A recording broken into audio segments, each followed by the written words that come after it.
Hi friends, welcome to Panchatantra stories. నేను మీ పవన్ కుమార్ పెంటు. సత్యమేవ జయతేకు స్వాగతం.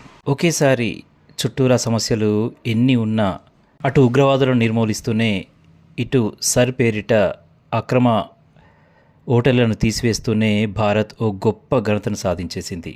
అదేంటో తెలుసా? భారతదేశం ఇంధన రంగంలో ఒక అద్భుతమైన మైలురాయిని చేరుకుంది. తమిళనాడులోని కల్పక్కంలో 500 మెగావాట్ల సామర్థ్యం గల వాణిజ్య స్థాయి ఫాస్ట్ బ్రీడ్ రియాక్టర్ మొన్న క్రిటికాలిటీ సాధించింది. క్రిటికాలిటీ అంటే ఏమిటి? రియాక్టర్ నిరంతరం బాహ్య ప్రేరణ అవసరం లేకుండా తనంతట తానుగా శక్తిని ఉత్పత్తి చేస్తూ నడవడాన్ని క్రిటికాలిటీ అంటారు. ఇందులో ఏంటి గొప్పతనం అంటారా? సాధారణంగా అణుశక్తి ద్వారా విద్యుత్ తయారు చేయడానికి యురేనియం ఉపయోగిస్తారు. కానీ మన దేశంలో 2% కంటే ఎక్కువ లేదు. అది థోరియన్ నిల్వలు మాత్రం ప్రపంచ నిల్వల్లో 25% మన దగ్గరే ఉన్నాయి.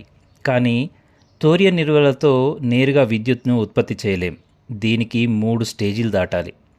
మన భారత అణుపితామహుడు హోమీ బాబా 3 దశల ప్రణాళికతో 1950లోనే ఒక అద్భుతమైన వ్యూహాన్ని రచించారు. ఆయన అనుమానాస్పదంగా చనిపోకపోయి ఉంటే ఈ ప్రక్రియ ఎప్పుడో పూర్తయ్యేది. స్టేజ్ 1 సహజ యురేనియంను వాడి విద్యుత్ను తయారు చేయడం, ఉప ఉత్పత్తిగా ప్లూటోనియంను సేకరించడం. స్టేజ్ 2 ఆ ప్లూటోనియంను ఫాస్ట్ బ్రీడర్ రియాక్టర్లలో వాడి మరింత ప్లూటోనియంను తయారు చేస్తూనే థోరియంను యురేనియం 233గా మార్చడం. స్టేజ్ 3 థోరియంను భారీ స్థాయిలో ఇంధనంగా వాడడం. ఈ 3 స్టేజీల్లో మొన్న మన దేశం 2వ స్టేజీని విజయవంతంగా పూర్తి చేసింది. ప్రస్తుతం రష్యా వద్ద మాత్రమే ఇలాంటి సాంకేతికత ఉంది. ఇప్పుడు మన దేశం 2వది. అభివృద్ధి చెందిన దేశాలు America, Britain, Germany, France, Japan fast breeder అణు రియాక్టర్ల కోసం బిలియన్ల డాలర్లు ఖర్చు చేసి అభివృద్ధి చేయలేక చేతులెత్తేశాయి. ఈ రియాక్టర్లలో వాడే లిక్విడ్ సోడియం చాలా డేంజర్. గాలితో కలిస్తే మండుతుంది, నీటితో కలిస్తే పేలుతుంది. రష్యా రియాక్టర్లలో ఎన్నోసార్లు మంటలు వచ్చినా వాళ్ళు వదలలేదు. భారత్ కూడా అలాగే సాగి విజయం సాధించింది. భారతదేశం 2004లో సుమారు 2000 కోట్ల బడ్జెట్తో కల్పక్కం వద్ద ప్రోటోటైప్ ఫాస్ట్ బ్రీడర్ రియాక్టర్ను ప్రారంభించింది.